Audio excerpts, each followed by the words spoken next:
What is it about Donald Trump that has gotten you to wear the hat, wear the button, and hold the sign? Well, from what I understand, he's the first political candidate who's run with hardly any money from Wall Street, from the big banks, and he's run against them the whole time. He's gotten in and he's pissed off the Democrats and the Republicans.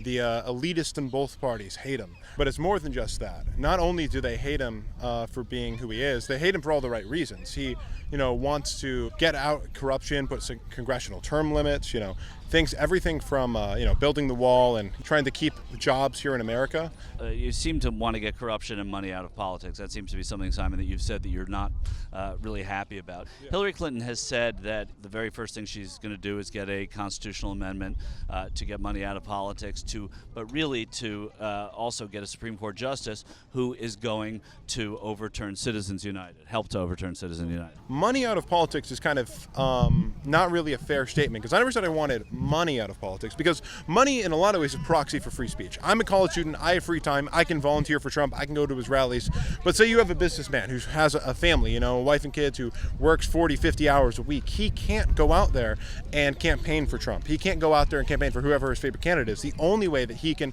make his voice heard for that candidate is through donations. And you have people who work their whole lives to get the top of companies. They should be able to donate to candidates. Now, Trump hasn't talked about getting rid of Citizens United or money in politics that way, because again, that's one of our biggest ways for free speech. What he has talked about, though, which I think is great, is getting things like lobbying out of the way. Like, for instance, you can have lobbyists write these regulation bills and out-regulate their competitors. One of the best investments, and Trump has even said this himself, for a company to make is to buy a politician, to buy a lobbyist who will go and write regulations that will make it so the other places can't compete with you. A big corporation has a huge legal team, a small business doesn't.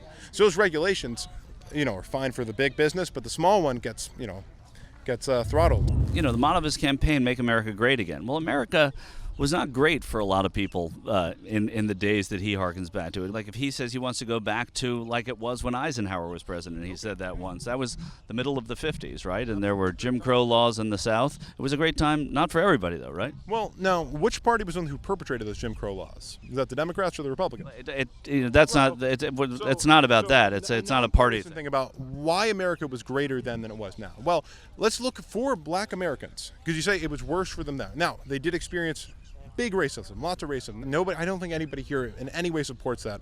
But you look at what was going on then versus now in Black America. Then, in the 50s and whatnot, Black Americans had a higher rate of married families than white people. I think it was something around 75, 80% of households in Black households had a mother and father. Now, you have Lyndon B. Johnson's War on Poverty that incentivized single motherhood and made it so it was much easier to get money from the government than to actually create a family. And now you look at the poverty rate. Now you look at families always. The war on poverty was RFK and MLK, and Lyndon B. Johnson had the Great Society. But I think every president has always wanted a war on poverty. Excuse me about that. But you look at the rate now for marriage with African Americans. In some places it's as low as 20%, but I think the national average is around 30% of Black Americans have a mother and father in the household. When you don't have a father in the household, I know this because I am the child of a single parent, you can't grow up the right way. It is incredibly hard to get ahead.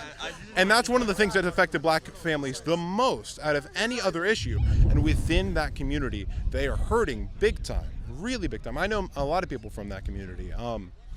Do you think that there's an African American that you could walk up to on the street anywhere in America and say, would you rather have it how it was in the 1950s, where Donald Trump has alluded to saying it was a better time, when you had to go to separate schools, use secondhand textbooks, live in certain places, only be able to sit in certain places, drink from certain water fountains? Well, I think that they have to look at the trade-off, because there is a huge thing. Now, America was net better, more prosperous for the majority of Americans. Now, there was the issue with the African Americans, obviously, and there were strong Republicans who were fighting against that, hugely trying to fight for those African Americans at that time. But I think the thing that's important is you do have people, Black Americans. You look at Thomas Sowell. Thomas Sowell, a professor, has talked about time and time again that to him, the African American community still was better than when you had that type of racism, when you had that type of very evil racism. It was still, they were doing better than they are today with this mess that they're in right now. So there are some out there who do believe that. I don't think you would find, and we can't answer this question, but one African American person who said that the times of Jim Crow laws and segregation was ever any better than today. In general, you can't compare just one aspect of a time to the net aspect of this time.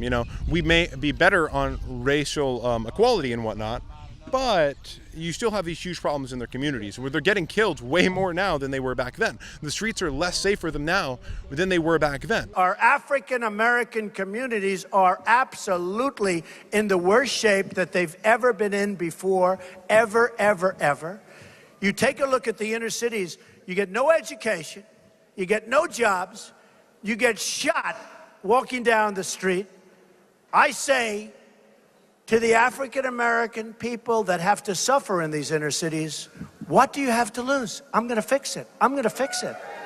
I'm going to fix it. I think strong police force, putting the family back together, cracking down on criminality and thug culture, because it's injected itself into the African American community. You see tons of people, again, I'll reference Thomas Sowell again, Professor Thomas Sowell. He talked about how, if you look at black people over in Germany, where they immigrated there, they are not in any way of the same culture as the black people here, because black people over there never had the rap hip hop culture that came around, and they also never had the history of slavery that black Americans had historically here. Did England enslave blacks in England?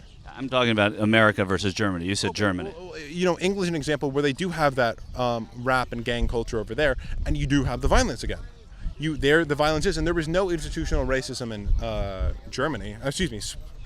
England.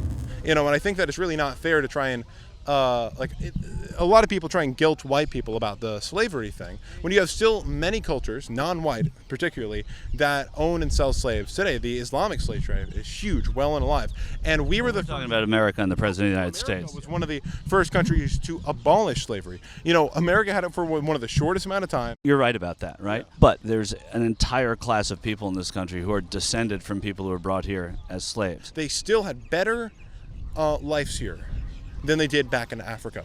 As slaves, they had better lives here. There are some that would argue that. You can look that up. Their descendants, the descendants of those slaves, have much better lives here than the descendants of people who would have never gotten on those slave boats in Africa.